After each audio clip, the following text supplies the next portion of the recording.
Hello मेरे hero, कैसे हो आप लोग। तो चलिए आज हम देखने वाले हैं क्लास 9th प्रश्नावली 1.2 1.1 का वीडियो बना दिया ऑलरेडी। आज हम देखने वाले 1.2 का एक एक करके क्वेश्चन।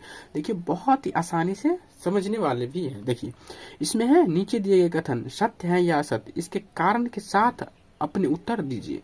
यानी कि देखिए पहला क्वेश्चन है मेरा, प्रत्येक अपरिमेय संख्या एक वास्तविक संख्या होता है। तो इसमें क्या हो जाएगा, हाँ होगा, क्योंकि आपको मैं पहले ही बताया था कि वास्तविक संख्या ही से तो निकलता है परिमेय और अपरिमेय। तो इसमें लिख देंगे हम पहला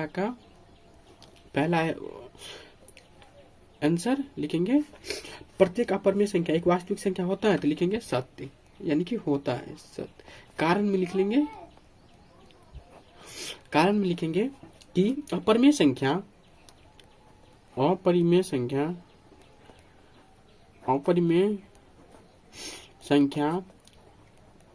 वास्तविक संख्या का ही तो अंग है, वास्तविक संख्या का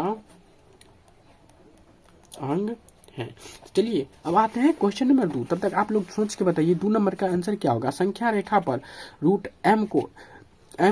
m के रूप का होता है, जहां m एक प्राकृतिक संख्या है। देखिए हम इसमें लिखेंगे दूसरा का असत्य। क्यों, अब इसको थोड़ा बता देते हैं, कारण में भी लिख देंगे हम असत्य। अब लिखेंगे कारण, क्योंकि कारण सहित उत्तर देना है तो कारण में लिखेंगे। देखिए ये संख्या रेखा है, संख्या रेखा पे पता होगा आपको बीच में 0 होता है, और इधर 0 के इधर का मान होता है प्लस में, प्लस का 1 2 और 3 और भी ले सकते हैं। इधर का मान होता है माइनस में, -1 -2 -3। तो देखिए इसमें रूट हमको बोल रखा है, रूट m के रूप का होता है, जहाँ m एक प्राकृतिक संख्या। तो बोलेंगे नहीं तो हो जाएगा क्या आंसर इसका, असत्य। तो चलिए इसी तरह क्वेश्चन नंबर 3 में देखिए बोल रहा है तीसरा में, प्रत्येक वास्तविक संख्या एक अपरिमेय संख्या होती है। मतलब प्रत्येक वास्तविक संख्या एक अपरिमेय संख्या होती है, बोलेंगे नहीं, ये भी हो जाएगा असत्य। क्यों होगा इसको भी हम समझाएंगे। तो तीसरा का आंसर लिखेंगे असत्य। कारण में लिखेंगे कि उसमें बोला प्रत्येक वास्तविक संख्या एक अपरिमेय संख्या होती है, नहीं लिखेंगे परिमेय और अपरिमेय, परिमेय और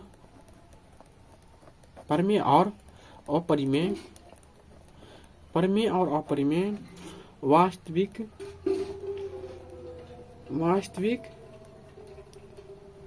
संख्या से ही निकलता है, वास्तविक संख्या से ही निकलता है। इसीलिए ये हो गया निकलता है। यह बात आपको समझ में आया होगा। इसी तरह चलिए क्वेश्चन नंबर 2 में देखिए, क्या सभी धनात्मक पूर्णांक के वर्गमूल अपरिमेय होते हैं? यदि नहीं तो एक ऐसी संख्या का वर्गमूल का उदाहरण दीजिए जो एक परिमेय संख्या होती है। तो इसका पहले आंसर हो जाएगा असत्य। तो इसका पहले आंसर लिख देते हैं असत्य। चलिए इसका हम कारण में लिखेंगे। जैसे देखिए क्या बोल रखा है, धनात्मक पूर्णांकों के वर्गमूल अपरिमेय होते हैं। तो देखिए हम ले लेते हैं धनात्मक, यानी कि मान के लीजिए रूट का 1 ले लिए, 1 है तो धनात्मक, इसका वर्गमूल कितना हो जाएगा, 1 हो जाएगा। फिर ले लीजिए एग्जाम्पल में रूट का 4, तो इसका वर्गमूल कितना हो जाएगा, 2 हो जाएगा। तो यही हो गया। देखिए ये उदाहरण सहित आंसर दीजिए। तो देखिए हम इसका उदाहरण भी दे दिए। चलिए एक क्वेश्चन और है, ये आप सबको बहुत इंपॉर्टेंट होने वाला है शायद। देखिए दिखाइए कि संख्या रेखा पर रूट 5 को किस प्रकार निरूपित किया जा सकता है। तो चलिए आते हैं संख्या रेखा पर।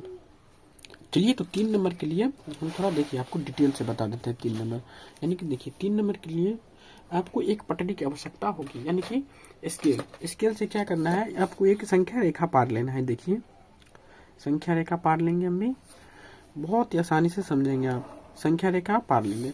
देखिए इसमें कहीं आप जहाँ पे देखिए सेंटर में ले लेते हैं, ये हो गया 0, इधर से ले लेते हैं इधर की ओर प्लस का मान 1 2 3, इधर ले लेंगे निगेटिव यानी कि माइनस का मान, -1 -2 -3।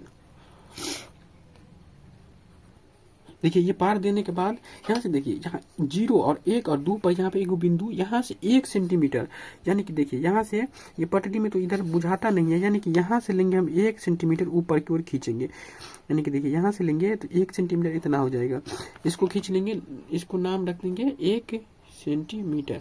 अब देखिए अब इसको क्या करेंगे, 0 जहाँ पे 0 है उससे हम वो बिंदु से इसको हम ऐसे मिला देंगे। यानी कि देखिए देखिए इसको मिला दिए।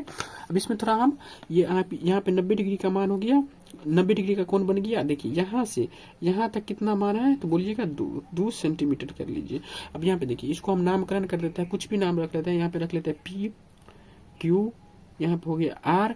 अब देखिए यहाँ से ध्यान से देखिए, इसको आपको एक प्रकार की आवश्यकता होगा। देखिए प्रकार में, हमारे प्रकार में तो पेंसिल लगा है, इसी से हम थोड़ा बता देते हैं, आप लोग पेन लगा के कर लीजिएगा। देखिए यहाँ से रखना है प्रकार को, और इसके ये बिंदु पर रखना है। देखिए यहाँ पी बिंदु से, और इसको ऐसे, इसको इससे मिला देना है। देखिए मिला देंगे। देखिए ये हमारा छोटा हो गया ये, इसीलिए देखिए ये इसको ऐसे करके मिला लेंगे, और ये मिलेगा ये पी क्यू आर, इसको हम कर लेंगे एस। देखिए यहाँ मान लेंगे, ये देखिए यहाँ पे दिया है, और ये हमारा है √5। अब इसको प्रूव करके दिखाना है, तो लिखेंगे। देखिए इसे दर्शा देना है, लिख देंगे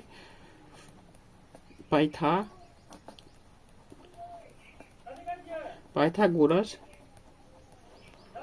प्रमेय से, इसी को बोलते हैं पीजीटी थ्योरम। देखिए पाइथागोरस प्रमेय क्या होता है, कर्ण स्क्वायर बराबर होता है लंब स्क्वायर प्लस का आधार स्क्वायर। अब देखिए कर्ण का मान है √5, तो √5 का कर देंगे स्क्वायर बराबर में। देखिए लंब का मान कितना है, लंब का मान है 1 का स्क्वायर प्लस का आधार का मान है 2 का स्क्वायर। देखिए √5 का, यानी कि इसको 2 बार गुना करेंगे तो बचेगा 5, बराबर 1 का स्क्वायर 1 होता है, प्लस 2 का स्क्वायर कितना हो जाएगा 4, यानी कि देखिए 5 बराबर कितना हो जाएगा, 5 बराबर 5 हो गया। यानी कि प्रूफ भी हम कर दिए, तो लिख देंगे PROVED। देखिए ये इसी तरह ये संख्या रेखा पर ऐसे करके दर्शाना है √5 को, और प्रूफ भी कर देना है। तो चलिए अब हमारा ये रहा प्रश्नावली खत्म। चल अब मिलेंगे नेक्स्ट टाइम। आप लोग हमारे चैनल पर नए हैं तो प्लीज सब्सक्राइब कर लीजिएगा, ताकि नई नई वीडियो आपको मिलता रहे। और ये 1.2 बहुत छोटा सा प्रश्नावली था, उसको हम कर दिए खत्म। चलिए मिलते हैं नेक्स्ट वीडियो में।